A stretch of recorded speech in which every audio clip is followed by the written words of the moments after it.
We cannot strike Syria with the best of intentions and no long-term strategy. Fox News.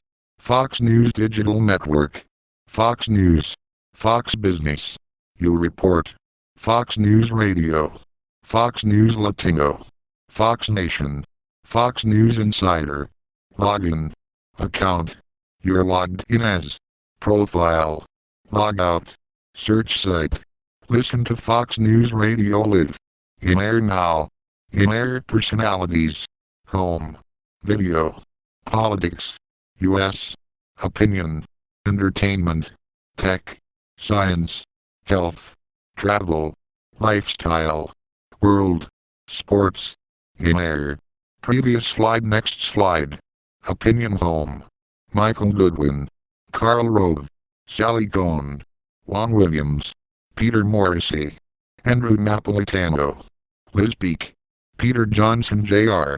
We cannot strike Syria with the best of intentions and no long-term strategy. By Pete Hoekstra, published September 6, 2013. FoxNews.com.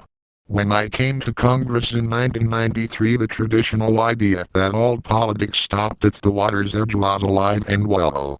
Americans had been unified for the previous 4 decades against the threat from the former Soviet Union and communism.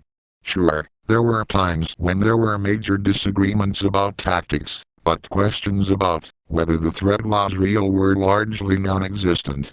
Americans were united in the belief that we could meet and defeat the enemy. That unity led to the collapse of the Berlin Wall and the Soviet Union, which was clearly an American victory.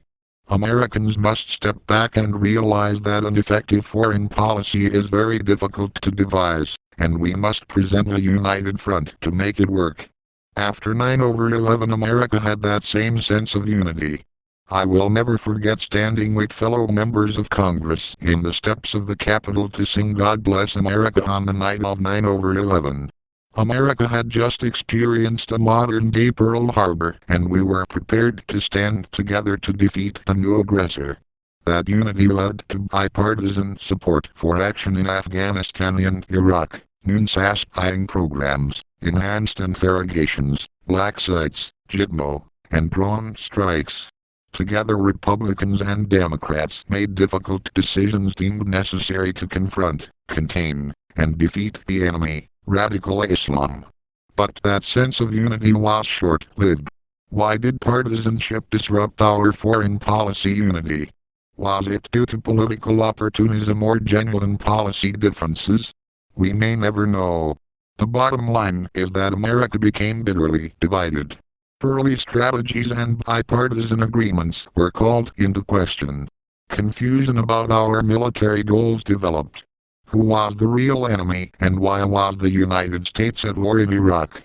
Questions were raised about NSA, interrogations, JITMO, and drone strikes. Many would argue that the fatigue and anger associated with the Iraq War led to the Democrat takeover of the House in 2006 and the election of President Obama in 2008. Suddenly politics had marched past the water's edge all the way to the Middle East and Afghanistan. That type of destructive partisanship has continued since the Iraq War and has hurt American credibility abroad. Our indecisive approach to the situation in Syria is a good example of how our differences are crippling us. An American president feels paralyzed to act due to deep divisions between the parties and deep public skepticism about more foreign intervention. Americans must step back and realize that an effective foreign policy is very difficult to devise, and we must present a united front to make it work. There will always be successes and spectacular failures.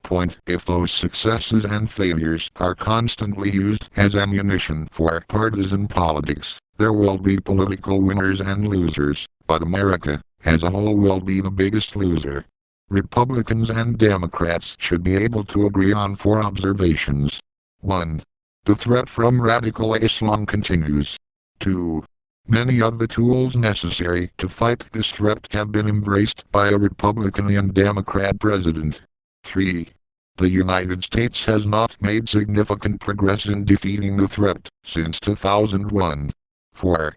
America is deeply divided.